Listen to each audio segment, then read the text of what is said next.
అండి ఇప్పుడు ఆంధ్రప్రదేశ్లో ఎలక్ట్రానిక్ మనకి స్మార్ట్ మీటర్స్ పెట్టడం జరుగుతుంది. ఇప్పటి వరకు తూర్పుగోదావరి జిల్లాలో 44,000 మీటర్స్ పెట్టాము. ఈ యొక్క స్మార్ట్ మీటర్ అనేది చాలా అత్యధిక లాభాలున్న మీటరు.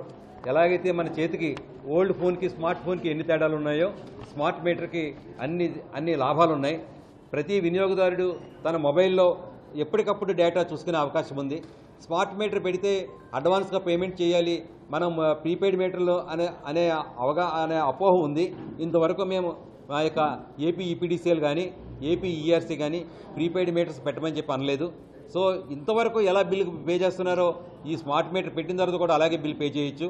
తర్వాత ఏంటంటే ఈ మీటర్ వల్ల మీ ఇంటికి వోల్టేజ్ ఎంత ఉంది, మీ ఇంట్లో కరెంట్ ఎంత ఉంది, ఇప్పుడు వరకు ఎంత బిల్లు కాలింది, మనం ఈ క్షణం వరకు మన బిల్లు ఎంత వస్తుంది, ఇలాంటి విషయాలన్నీ తెలుసుకునే ఫీచర్స్ ఉన్న మీటర్ ఇది.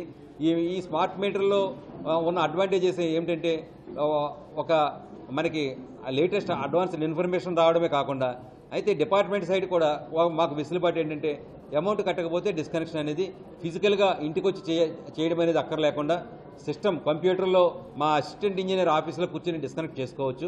అలాగే మీరు పేమెంట్ చేశారనుకోండి, సపోజ్ రాత్రి 8 గంటలకు పేమెంట్ చేశారు, మీరు ఆన్లైన్లో ఫోన్పేలో పేమెంట్ చేశారు, మీకు ఆప్షన్ ఉంది. గతంలో కరెంట్ ఆఫీస్కి వచ్చి డబ్బులు కట్టుకునేవారు, అలా కాకుండా మీకు ఫోన్లో ఫోన్పే వచ్చింది, పే చేశారు. పే చేసిన తర్వాత మీరు ఎంత షార్ప్గా పే చేశారో మేము కూడా అంత షార్ప్గా మీకు సప్లై ఇవ్వాలి.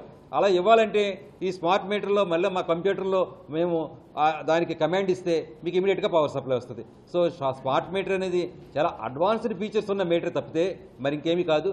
పాత మీటర్కి కొంత ఎలక్ట్రానిక్ డేటా అంటే ఎలక్ట్రానిక్ కంట్రోల్స్ యాడ్ చేసిన మీటర్నే స్మార్ట్ మీటర్ అంటున్నాం. ఇందులో ఎక్కువ బిల్లు రావడం కానీ తక్కువ బిల్లు రావడం కానీ జరగదు.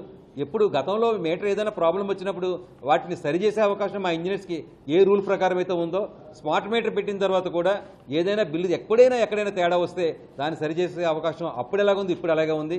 మేము 44,000 మీటర్లు పెట్టినప్పుడు కూడా ఇప్పటి వరకు కూడా మాకు కనీసం 0.1% కూడా స్మార్ట్ మీటర్స్ వల్ల మాకు ఈ ప్రాబ్లమ్స్ వచ్చినాయని చెప్పి ఇంతవరకు రాలేదు.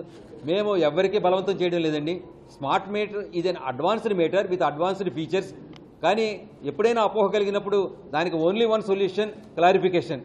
సో క్లారిఫై చేసి కన్విన్స్ చేసి ఆ మీటర్ పెట్టాలని చెప్పి మాకు ఆదేశాలు చాలా క్లియర్ కట్గా ఉన్నాయి. మా పవర్ మినిస్టర్ గారు కూడా క్లియర్ కట్గా ఇన్స్ట్రక్షన్స్ ఇచ్చారు, అది కూడా పత్రికాముఖంగా ఇచ్చారు. ఎవరికి బలవంతంగా పెట్టదని మేము హై ఎండ్ కన్జ్యూమర్స్కే పెడుతున్నాం. అండ్ రాను అందరూ కూడా స్మార్ట్ మీటర్ డిమాండ్ చేసే పరిస్థితి వస్తుంది. ఏమండి నాకు కూడా మీటర్ ఇవ్వండి, మాకు ఎంత కాలిందో తెలుసుకునే ఆ అవకాశం నాకు కావాలని ప్రజలే అడిగే పరిస్థితికి వస్తుంది.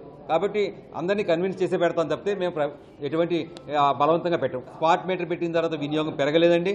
స్మార్ట్ మీటర్ పెట్టిన తర్వాత మా ఆదాయం పెరగలేదు.